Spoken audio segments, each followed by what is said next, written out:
Buenas tardes. Bueno, en la clase de hoy vamos a continuar con clases de transistores bipolares. En este caso vamos a ver la aplicación de estos transistores en amplificadores denominados clase A. Antes de comenzar con, con la clase vamos a ver una pequeña introducción de lo visto anteriormente.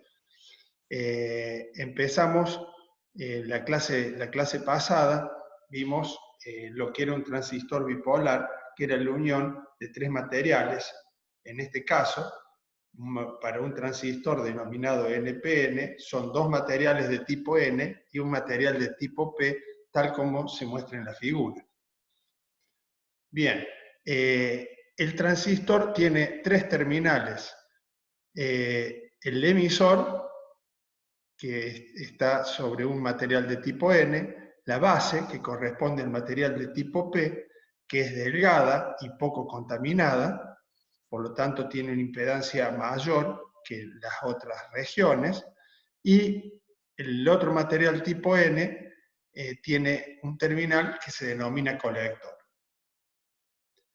Bueno, también vimos que si nosotros lo polarizábamos de forma tal que el diodo conformado entre la base y el emisor quede polarizado en forma directa y el diodo conformado entre la base y el colector quede polarizado en forma inversa, nosotros cuando hacíamos un estudio de las corrientes que transitaban por el transistor, encontrábamos expresiones como las que se muestran aquí abajo, en donde veíamos que la corriente del emisor era igual a la suma de la corriente de base más la corriente de colector. Pero también veíamos a su vez que la mayor parte de la corriente de electrones que salen del emisor y llegan a la base, la mayoría de esos electrones, representados por la letra alfa, van hacia el colector. ¿Por qué es esto? Porque la base está poco contaminada y es delgada, con lo cual su impedancia es muy grande. Y por otro lado, los electrones que saliendo del emisor entran a la base se sienten fuertemente atraídos por el positivo de la fuente colocada entre la base y el colector. De esa manera, podríamos decir que si alfa es próximo a 1, la corriente del colector es igual a alfa veces la corriente del emisor, y en la mayoría de los casos, si alfa es próximo a 1, podemos decir que la corriente del colector igual a la corriente del emisor. Por otro lado, operando, podíamos llegar a deducir que la corriente de colector es beta veces la corriente de base, donde beta depende de alfa. Si alfa es muy próximo a 1, beta toma valores que pueden ser, por ejemplo, de 100, de 200, de 50, dependiendo del tipo de transistor. Bien, hasta aquí lo de corrientes en los transistores. Vamos a poner el puntero láser para poder ir marcando. Bien, el símbolo del transistor lo podemos representar tal como se ve en esta figura. Si es un transistor NPN, se representa con la flecha que indica la dirección de corriente de la base hacia el emisor. Y si es NPN, la flecha indica que la corriente que circula va desde el emisor hacia la base. Bien, también vimos que podíamos representar desde el punto de vista eléctrico. En la clase de hoy lo vamos a poder demostrar a eso más fehacientemente, de representar con una resistencia al paso de la base hacia el emisor. Esa resistencia, como entre la base y el emisor es un diodo polarizado de forma directa, básicamente esa resistencia representa la resistencia del diodo en la región directa. Mientras que entre colector y emisor, en base al análisis de corriente que hayamos dicho, en el colector es una fuente de corriente que depende de la corriente de base. Y el factor de amplificación está dado por la ganancia de corriente beta, que es un parámetro que me lo proporciona el fabricante.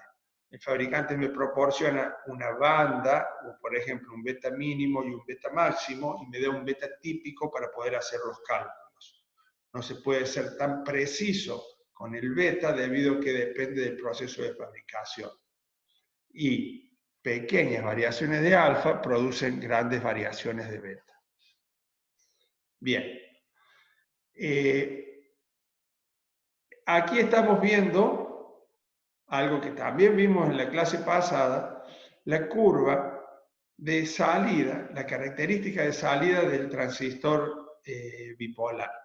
¿Por qué característica de salida? Porque tenemos en abscisas la tensión colector-emisor y en ordenada la corriente de colector. Para que trabaje en la zona lineal y se cumpla que la corriente de colector es beta veces la corriente de base, el transistor tiene que trabajar en lo que se denomina región lineal. Fíjense que está parametrizada estas curvas en base a la corriente de base. Y en la zona lineal, ante variaciones de la tensión colector-emisor, para cada corriente de base le corresponde una y solo una corriente de colector. ¿Y cuál es esa? Y es la corriente de base multiplicada por la ganancia de corriente beta. Si yo modifico la corriente de base, se modifica en forma lineal la corriente de colector. Eso es cierto en la zona pintada de blanco. Si la tensión colector-emisor baja por debajo de un determinado valor que ronda aproximadamente en menores a 1 volt, dependiendo el valor dependiendo del tipo de transistor, ya la ecuación lineal de la corriente de colector en función de la corriente de base no se cumple y la corriente de colector empieza a disminuir a medida que disminuye la tensión colector-emisor. Esta zona se denominaba región de saturación y es una zona prohibida para si yo lo que quiero construir es con estos transistores, son amplificadores. ¿Por qué? Porque se pierde la linealidad. También existe una región prohibida para la utilización de estos transistores como amplificadores, denominada región de corte. ¿Y qué es la región de corte? Es debido a que yo necesito una mínima corriente en la base para que el diodo polarizado directo entre base y emisor esté polarizado. ¿Está bien? Si yo quiero bajar por un determinado valor de corriente de base, ya entramos en lo que se denomina región de corte. La otra región, siempre prohibida, es la región de ruptura, de la que ya hemos hablado y es la que provoca una avalancha de electrones y un crecimiento desmedido de la corriente de colector ante pequeñas variaciones de tensión colector-emisor. Eso llevaría a la destrucción del transistor. Bien. También vimos la clase pasada el concepto de polarización. Yo para poder entender, para que ustedes puedan entender eso, yo les había dado un ejemplito en el cual yo digo, bueno, si el transistor funciona como amplificador, significa que si yo pongo en la entrada una tensión, una señal pequeña, a la salida, en el colector, voy a obtener una señal similar, pero amplificada. ¿Qué pasa? Eso es cierto solo en el semiciclo positivo. ¿Por qué? Porque cuando la señal vale 0, yo estoy ubicado en corriente de colector igual a 0, o sea, corriente de base 0, corriente de colector 0. Cuando la señal empieza a crecer en el semiciclo positivo, hasta que no supere la corriente de corte, o sea, la región de corte, o sea, hasta que mi señal de entrada no sea mayor de 0,7 para poder polarizar el diodo base emisor y que haya circulación de corriente, no voy a tener señal a la salida. Eso por un lado. Superada la región de corte, a medida que el semiciclo positivo aumenta, el transistor se mueve por la zona lineal a través de esta recta, que es la recta de carga, que en este caso es igual a 1 sobre RC, 1 sobre resistencia del colector.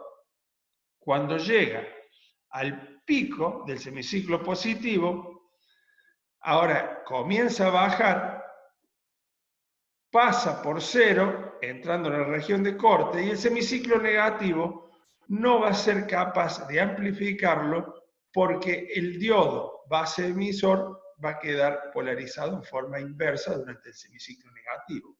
Con lo cual, no solo no soy capaz de sintetizar toda la señal debido a que tengo que atravesar la región de corte, sino que a su vez el semiciclo positivo negativo de mi señal tampoco voy a ser capaz de amplificarlo. ¿Qué tengo que hacer entonces? Tengo que polarizar. El concepto de polarizar es el siguiente. Antes de aplicar señal de entrada, yo aplico una tensión de continua a la entrada del transistor de tal manera que ya tenga una corriente de base circulando antes de aplicar la señal. Con lo cual, si tengo una corriente de base, supóngase igual a IB4 en este dibujo, y es de continua, el punto de funcionamiento del transistor va a estar aquí. Ese punto es estático, no se mueve porque yo apliqué una tensión de continua. Muy bien, ahora sí, cuando aplico la señal de alterna se va a sumar a la continua y va a excursionar hacia arriba en el semiciclo positivo y hacia abajo en el semiciclo negativo, y voy a ser capaz de sintetizar a la salida toda la señal de entrada amplificada. Bien, me va a quedar la salida, la señal montada sobre una continua. Eso no es problema, simplemente lo que hay que hacer después es un filtrado para eliminar la continua.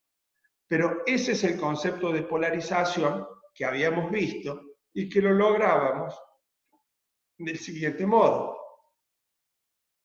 Vamos a suponer que todavía no aplicamos tensión de entrada. O sea, vamos a ver esta zona marcada por el rectángulo rojo. ¿Cómo polarizo el transistor? O sea, ¿cómo lo preparo para poder recibir después la señal de entrada? Lo preparo aplicando una tensión de continua en la base, de tal manera que por acá esté circulando una corriente de continua y el diodo entonces ya está polarizado. Para eso utilizo la misma fuente que utilizo para alimentar la carga y hago uso de un divisor resistivo, R1, R2. Entonces la tensión que voy a tener acá va a ser, la voy a llamar RVB, y va a ser VCC sobre R1 más R2, me va a dar la corriente que circula por acá, multiplicado por R2, voy a tener la tensión en este punto. Es lo que tenemos acá abajo. Y entonces mi circuito equivalente va a ser una fuente, que va a tener ese valor, y una resistencia, que es la resistencia de Thevenin, que, ¿se acuerdan? Yo tengo que pasivar las fuentes, entonces R1 me queda a masa, R2 me queda a masa, con lo cual la resistencia de Thevenin es el paralelo de R1 y R2. ¿Para qué hago este equivalente? Porque me es mucho más fácil ahora aplicar malla de entrada y malla de salida para hallar a dónde quedó polarizado mi transistor. O sea, cuál es el valor de ICQ y cuál es el valor de la tensión colector-emisor del punto Q. Q significa estático, de continuo. O sea, BCQ, ICQ. Después, cuando aplique señal, podré excursionar hacia arriba y hacia abajo y puedo amplificar toda mi señal. Muy bien. Eso es lo que vimos la clase pasada, el concepto de polarización. Lo que vamos a ver ahora, o sea, solo hicimos un análisis en continua. Nosotros lo polarizamos. Todavía no sabemos cómo hacer para aplicar la señal de entrada. Tampoco sabemos cómo hallar la ganancia de tensión, cómo hallar la ganancia de corriente una vez diseñado el amplificador. Eso es lo que vamos a empezar a ver ahora. Con lo cual, ahora, en vez de un análisis de continua, vamos a hacer un análisis de alterna. Para eso, vamos a aplicar la teoría del cuadripolo, algo que ustedes ya deben haber visto en electricidad básica, en electrotecnia, en donde, ¿qué dice la teoría del cuadripolo? Básicamente dice lo siguiente: si yo en este bloque tengo un circuito eléctrico, pero yo no sé cómo está construido, yo puedo ser capaz de modelar ese circuito eléctrico, hallar un modelo eléctrico de lo que tengo acá adentro, con solo conocer tensión y corriente de entrada, tensión y corriente de salida. Básicamente, esa es la teoría del cuadripolo.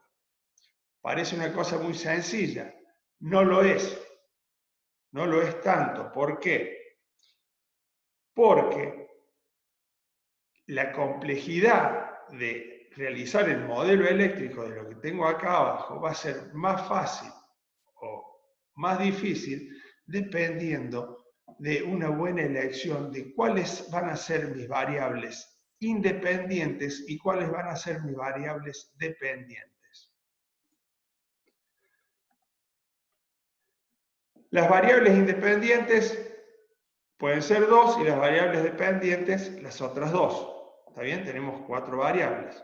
Por ejemplo, si las variables independientes que yo elijo son las corrientes, las variables dependientes van a ser la tensión. Con lo cual, ¿qué significa? Que B1 lo voy a poder escribir como función de mis variables independientes I1 e I2. Con lo cual, los parámetros involucrados van a ser impedancias. ¿Está bien? Ya que voy a poder escribir que B1 es igual a algo por I1 más algo por I2. Ese algo es impedancia.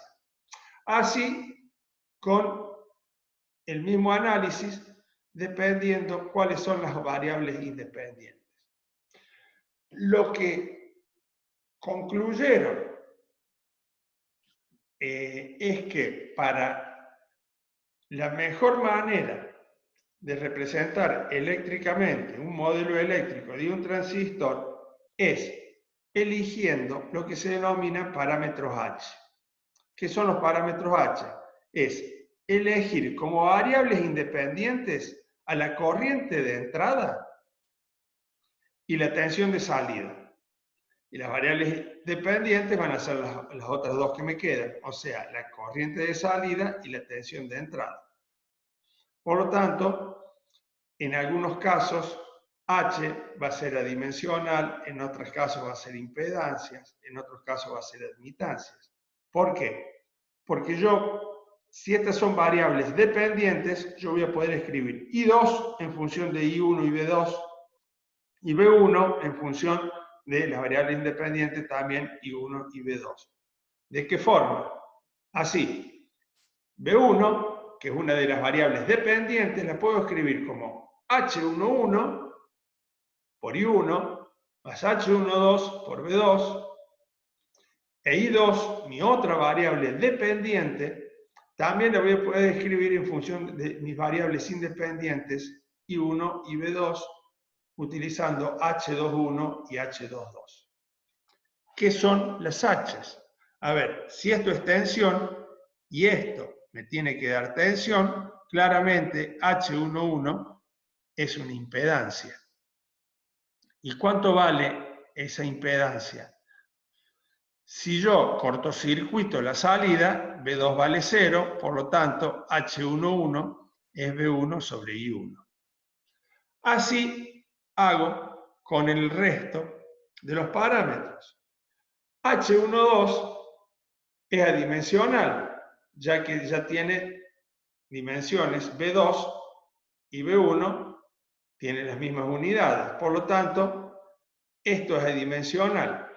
¿Cómo logro esto? Bueno, si I1 es 0, ¿está bien? Si la corriente I1 es 0, me va a quedar que H12 es B1 sobre B2. A eso le llama ganancia inversa de tensión. ¿Por qué ganancia inversa de tensión? Porque la ganancia de tensión, en general, se dice B2 sobre B1. Como es B1 sobre B2, es ganancia inversa de tensión. Lo mismo va a ocurrir con H21 y lo mismo va a ocurrir con H22.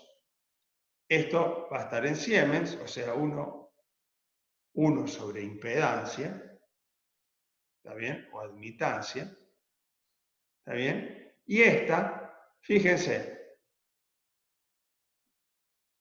si B2 está en cortocircuito, H21 es I2 sobre I1. Si I2 es la corriente de salida e I1 la corriente de entrada, ¿cuál es la corriente de salida del transistor? Es la corriente del colector. Y la corriente de entrada, la de base. Por lo tanto, claramente, esto, que se denomina HF, es básicamente beta. Es corriente de colector igual a beta veces corriente de base. ¿Está bien? Eso lo vamos a ir viendo ahora. Vamos a hacer el estudio de cada uno. Bien. Si yo quiero representar este circuito eléctrico, yo digo que B1 es igual a la caída a I1 por HI, que es una impedancia, más la ganancia inversa de tensión por B2. ¿Está bien? I2 es la suma de dos corrientes, HF por I1 más H0 por B2, donde esto se acuerdan que es una admitancia. ¿Está bien? Para que me dé valores de corriente.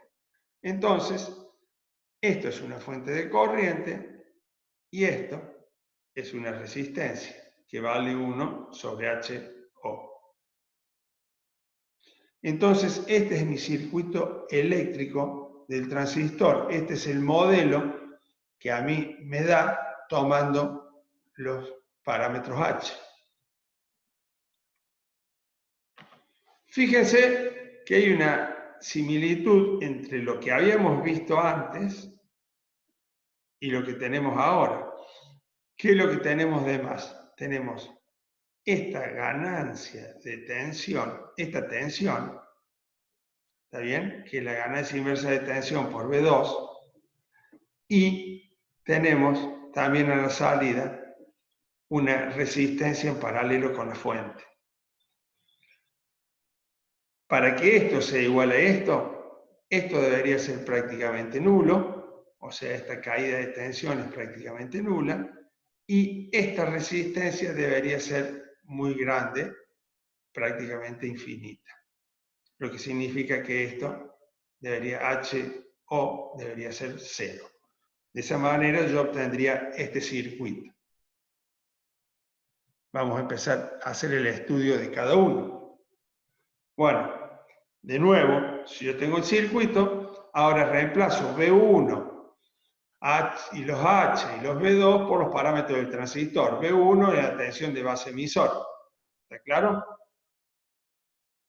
La tensión de entrada, la tensión base emisor. HI la llama HIE porque refiere todos los H's hacia el emisor, o sea, hacia la salida o hacia la entrada, por referirnos. Y 1 es corriente de base. ¿Está bien? La tensión V2 es la tensión colector-emisor, entre el colector y el emisor. Y bueno, y acá puse minúscula, pero también es corriente de base. En ambos casos es corriente de base. Fíjense, la corriente de colector es esta corriente, que depende de I1, que es corriente de base, más la corriente que circula por esta admitancia, o por esta impedancia. Bien. Vamos a ver los parámetros H. Los parámetros, vamos a ver lo que es, en la primera ecuación, que es H y E. Para eso, ¿qué hago? Derivo la tensión base-emisor respecto de IB con la tensión colector-emisor constante. En este caso la pone 0, pero si es constante, si es 0 o constante, no interesa. Fíjense que si yo derivo, y esto es constante, todo este término se me va. Con lo cual, la derivada de la tensión base-emisor respecto de IB me queda H y E. ¿Qué es H y E? La característica de entrada es la característica de un diodo. Tengo corriente de base acá y la tensión del diodo base-emisor acá. Si este es el punto, y esto tiene unidades de impedancia, quiere decir que es la pendiente de esta recta cuando el diodo está polarizado. ¿Qué quiere decir? Básicamente es la resistencia del diodo base emisor.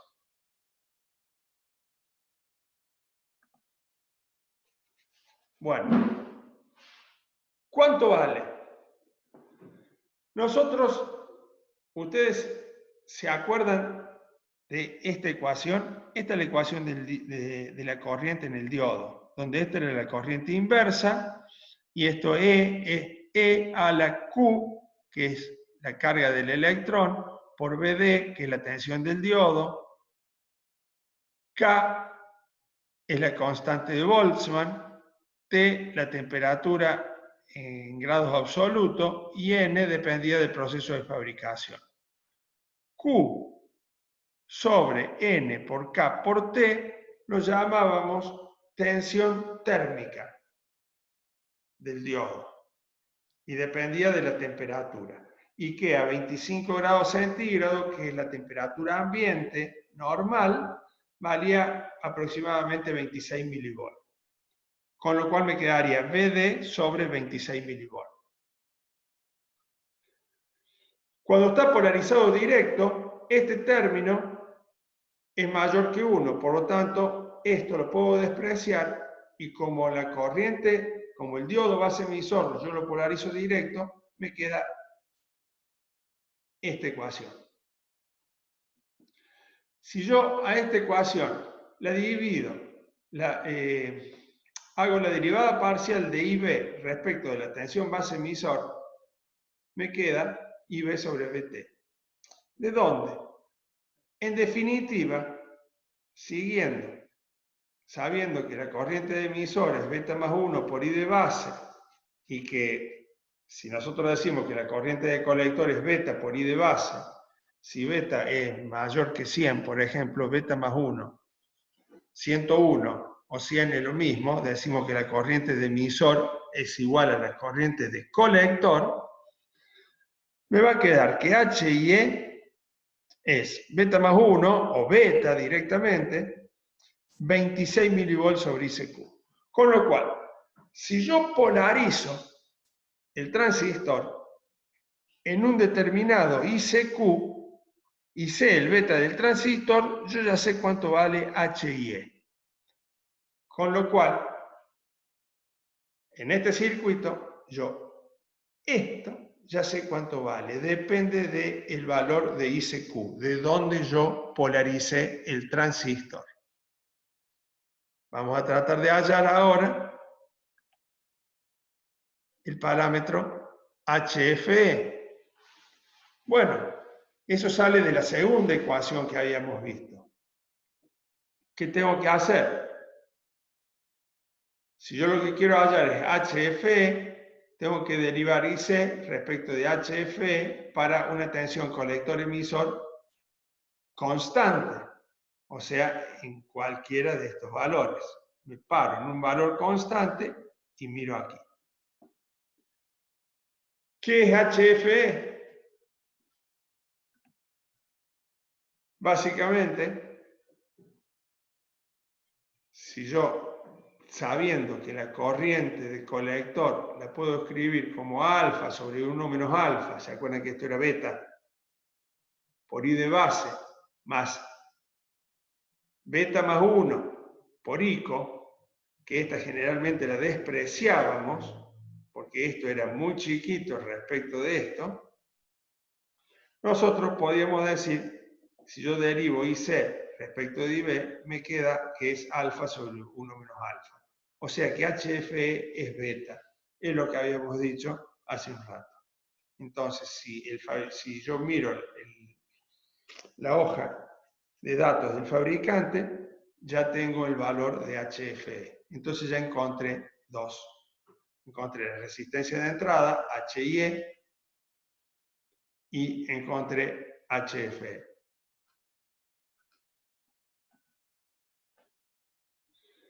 Bueno, ¿qué es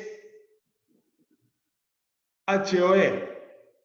Lo que voy a hacer es ahora tomar la corriente de base constante y derivar IC respecto de la tensión colector-emisor. Entonces, la derivada de IC respecto a la tensión colector-emisor para una corriente de base constante, ¿qué significa corriente de base constante? Que yo voy a variar la tensión colector-emisor, pero moviéndome sobre una corriente de base constante. ¿Está bien? Entonces, ¿qué hago? Tomo un delta, tensión colector-emisor, y un delta, corriente de colector. Fíjense que prácticamente la corriente de colector no varía si yo varío la tensión colector-emisor, con lo cual esto prácticamente es nulo. Por eso, esto es prácticamente cero, con lo cual la resistencia, veamos, si esto es cero, quiere decir que esta impedancia es infinita, con lo cual, fíjense que si yo quito esto, me queda básicamente lo mismo que habíamos visto en la clase pasada en el circuito eléctrico. Bueno, ¿qué me falta ahora? El parámetro HRE. El parámetro HRE, también por una corriente de base constante,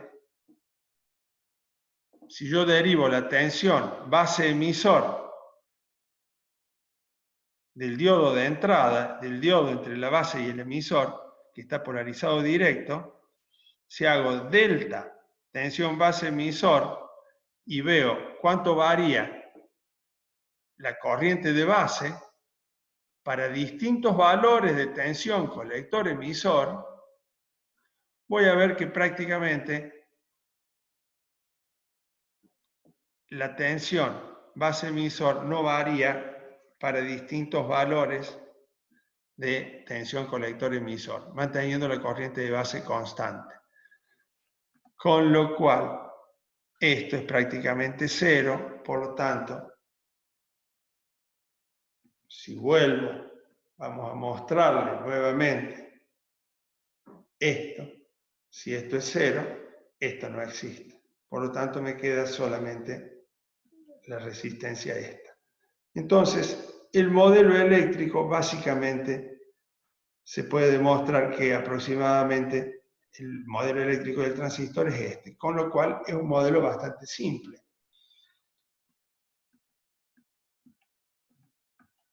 Bien. ¿Cómo continuamos?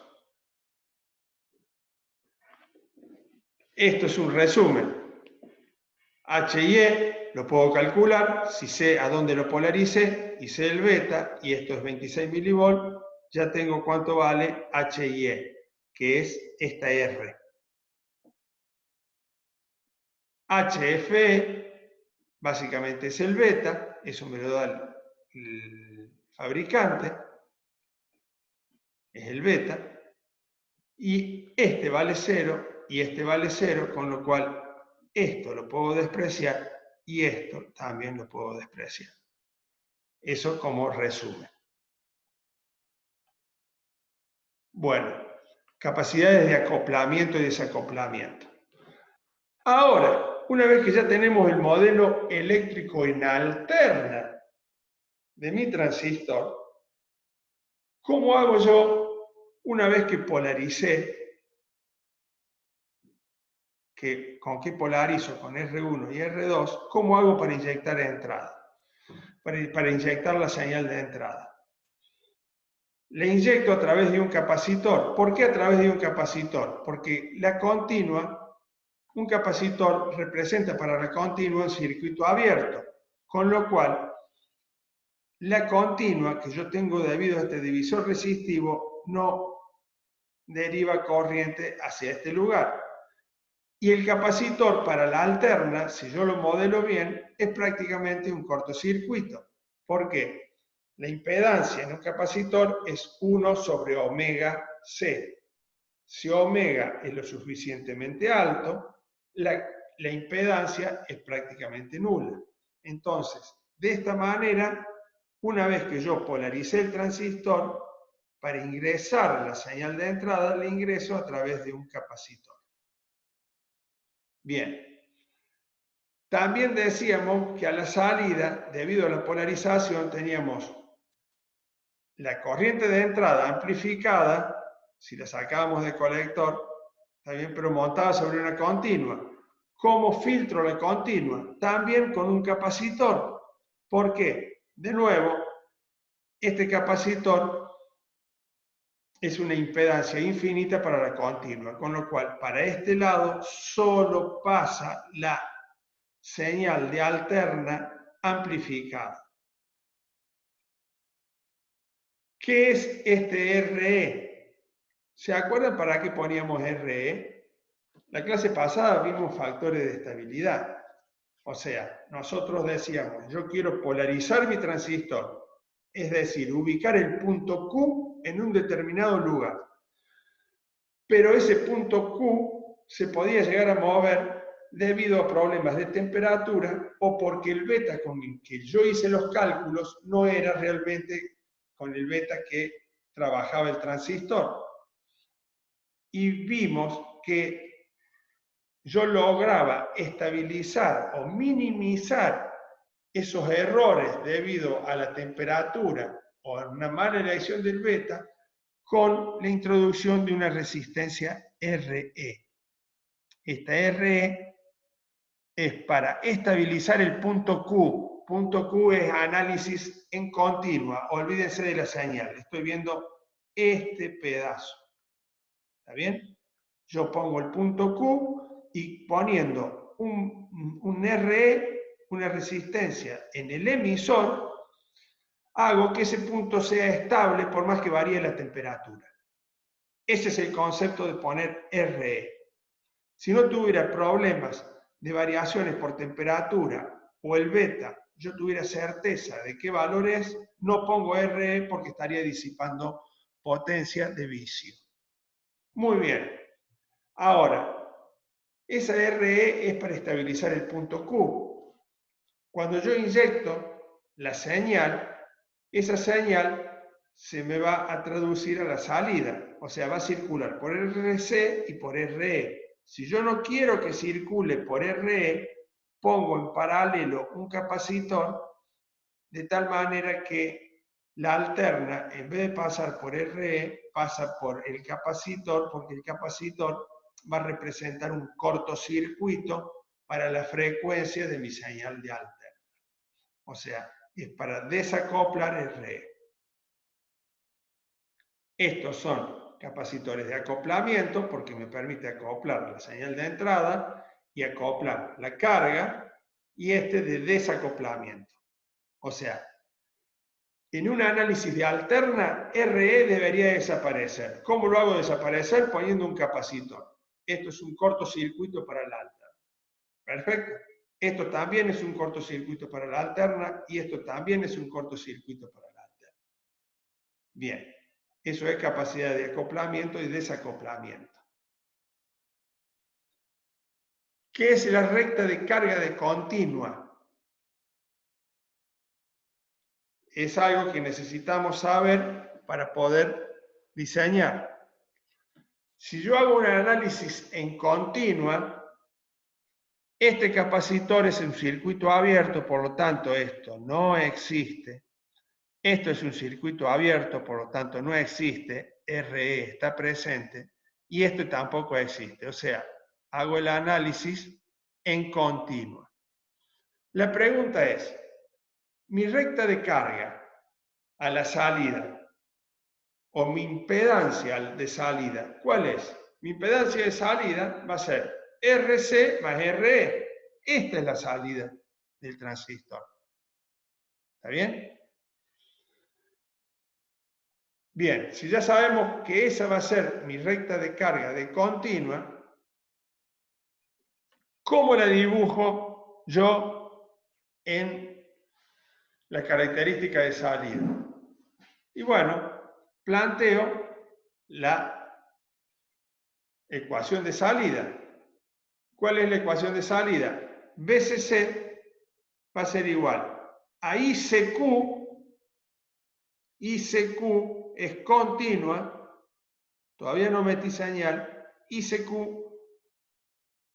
por RC más I de emisor, que si yo digo que I de emisor es igual a la I de colector, es ICQ por RE más la tensión colector-emisor del punto Q. Es la ecuación esta.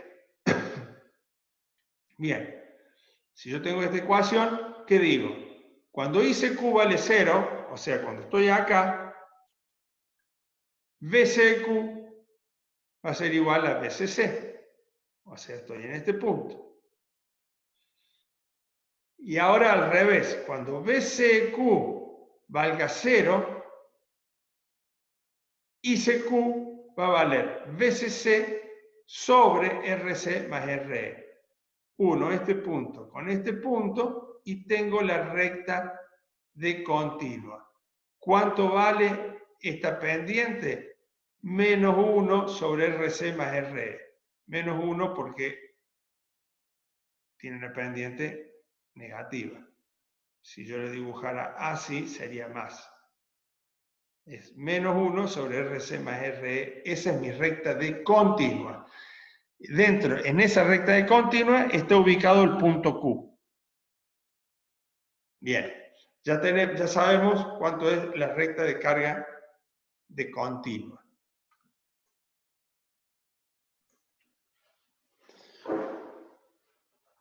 Bueno, entonces ya sabemos cómo determinar la recta de continua. Sale de BCC con una pendiente de menos 1 sobre RC más RE hasta cortar la ordenada en la máxima corriente que yo podría obtener con esta carga. Vamos a ver recta de carga de alterna ahora. Para poder saber cuál es la recta de carga de alterna, ¿qué significa? Que este amplificador ve una recta de continua, ¿está bien? Y una recta de alterna. La recta de continua, ¿qué hicimos? Dijimos, bueno, no hay alterna, no hay señal. ¿Está polarizado? ¿Cuál es la recta de carga? Esa es la recta de carga de continua, que es la que acabamos de ver. La recta de alterna es al revés. Ahora vamos a suponer de que no tenemos continua, vamos a pasivar las fuentes. Con lo cual, VCC es como si tuviera a masa. Con lo cual, ahora tenemos que construir nuestro circuito. Nosotros ya sabemos cuál es el equivalente eléctrico del transistor. Teníamos una resistencia de entrada, que le llamábamos HIE, de un lado estaba la base, del otro lado estaba el emisor, y para pasar del emisor al colector, una fuente de corriente. Era simplemente eso. ¿Está bien? O sea, bueno, vamos a mostrar. Este es el transistor. Tenemos la base, el emisor y el colector. Una resistencia, que es HIE, entre la base y el emisor, y una fuente de corriente dependiente de la corriente de base, beta por I de base, entre colector y emisor. Bien, entonces ahora vamos a ver cómo podemos construir un circuito en alterna, ya incluyendo todos los componentes que tenemos alrededor del transistor. ¿Cómo hacemos? Yo estoy en la base. ¿Está bien? Si yo me paro en la base, ¿qué tengo? R1 a masa. Recuerden que yo pasivo la fuente de continua, estoy haciendo análisis en alterna. Y tengo R2 a masa, con lo cual tengo R1 en paralelo con R2, lo tengo aplicado en la base. De este lado tengo la señal, ya que este capacitor es un cortocircuito para la alterna. Entonces, tengo la señal, la base y R1 en paralelo con R2 entre la base y masa. ¿Tengo algo más en la base? No tengo más nada en la base. Ahora, ¿qué voy a hacer? Voy a pasar al emisor. ¿Cómo paso al emisor? A través de HIE. Entonces, dibujo HIE y llego al emisor. ¿Qué tengo en el emisor? En este caso, ¿tengo RE? No, porque para la alterna el capacitor es un cortocircuito, entonces el emisor lo tengo a masa. Si no tuviera este capacitor, sí tendría RE a masa. ¿Tengo algo más en el emisor? No tengo más nada en el emisor. ¿Cómo paso al colector? A través de la fuente de corriente dependiente. Bien, estoy en el colector. ¿Qué tengo en el colector? En el colector tengo RC conectado a masa, esto está pasivado. Esto es un cortocircuito, por lo tanto tengo RL también a masa, con lo cual tengo RC y RL en paralelo a masa. Esto es lo que me quedaría del circuito eléctrico completo haciendo el análisis de alterna. Esta es la base, tengo la señal y RB, que era R1 y R2 en paralelo. HIE paso al emisor. Como el emisor, la resistencia del emisor tiene el capacitor en paralelo, el capacitor es un cortocircuito, entonces el emisor está también a masa. Paso al colector a través de la fuente de corriente, HFE por IB o beta por IB, y en el colector tengo RC a masa y RL a masa, por lo tanto están en paralelo. Este es mi circuito eléctrico en alterna. Este circuito es fundamental. De acá voy a calcular ganancia de corriente, ganancia de tensión, impedancia de entrada, impedancia de salida. Bien, pregunto yo ahora. Para mi circuito de alterna, ¿cuál es la resistencia de carga? La resistencia de carga es la que tengo a la salida. ¿Qué tengo a la salida? RC en paralelo con RL. Entonces, ¿qué vemos? Que la recta de continua es esta que tenemos en rojo, salía de BCC y llegaba a BCC sobre RC más RE. Mi recta de alterna es menos 1 sobre RC más R en paralelo con RL. ¿Qué quiere decir? Que esta recta es más chica que esta. En esta tengo RC más RL más RE. En este caso tengo RC en paralelo con RL, o sea, tengo un valor menor a RC. Por lo tanto, la pendiente va a ser mayor. El problema es buscar este punto y este punto. ¿A dónde corta? Este punto lo llamamos BCC'. Bueno, es bastante sencillo, por la siguiente razón. Cuando mi señal pasa por 0, yo a la salida tengo 0, con lo cual está en el punto Q. ¿Está bien? Cuando sube la señal, ¿por dónde se va a transportar? ¿Por la recta de alterna o la recta de continua? Mi señal se va a transportar, se va a mover a través de la recta de alterna, ya que mi señal es de alterna y este es mi circuito de alterna. Por lo tanto, el punto Q es común a ambas rectas. ¿Por qué? Porque cuando la señal pasa por 0, va a pasar por el punto Q. Después se moverá hacia arriba y hacia abajo por la recta de alterna. Entonces, si yo sé cuánto vale esta pendiente, que es menos 1 sobre RC en paralelo con RL, que son valores conocidos, y sé cuánto vale ICQ, si yo tengo este valor y tengo esta pendiente, puedo calcular este pedazo trigonométricamente. ¿Está claro? Sé este cateto y sé la hipotenusa de este triángulo. Por lo tanto, puedo calcular el otro cateto. Entonces, este tramo yo lo conozco de tensión. Si a BCQ le sumo este tramo, encuentro BCC'. De ahí voy hacia arriba con esta pendiente y obtengo la corriente de alterna máxima. Si no está claro, recuerden que me pueden consultar. No es muy fácil explicarlo, pero entenderlo no es tan difícil. Pueden verlo también en los apuntes, probablemente me explaye un poco más. Bueno, esto básicamente es lo que les estaba diciendo, que la señal se va a mover hacia arriba y hacia abajo por la alterna, por la recta de alterna, con lo cual la ICQ puede ir desde este máximo a este mínimo.